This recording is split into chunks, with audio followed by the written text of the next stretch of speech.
fly on Vigran from Bali on coconut oil and seaweed. Water shortages on the island of gods, the #1 tourism destination in Indonesia, Bali, have environmental experts concerned.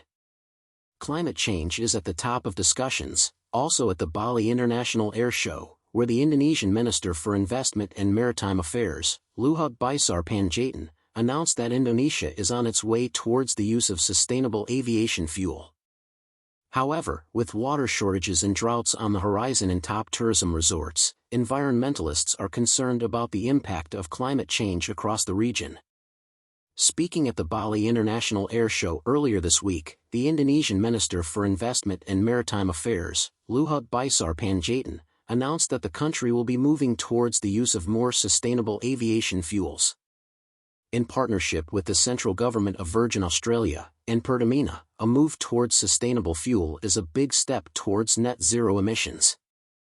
Over the last week, 160 kiloliters of sustainable aviation fuel were distributed to Virgin Australia's Boeing 737 aircraft as part of the Bali International Air Show. The airline will use this fuel on its flights to Denpasar, Bali from Brisbane, Melbourne, Sydney, the Australian Gold Coast. It is not only in the aviation industry that Bali is moving towards net zero emissions. Across the province and industries, climate-focused innovators are creating novel solutions to pressing problems. In the tourism industry, Desa Potato Head Hotel in Semenyih, Bali is pioneering regenerative tourism.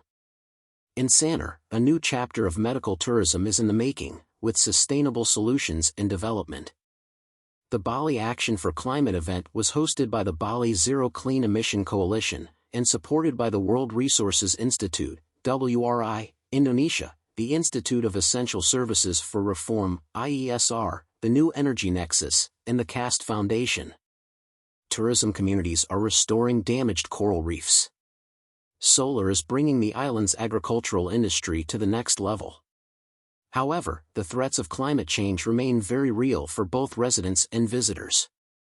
Bali will face water shortages in 2025. Hotels use 800 liters per room, while residents use only 200 liters of water per day. This is the reason why many stakeholders and residents in Bali do not want new hotel developments.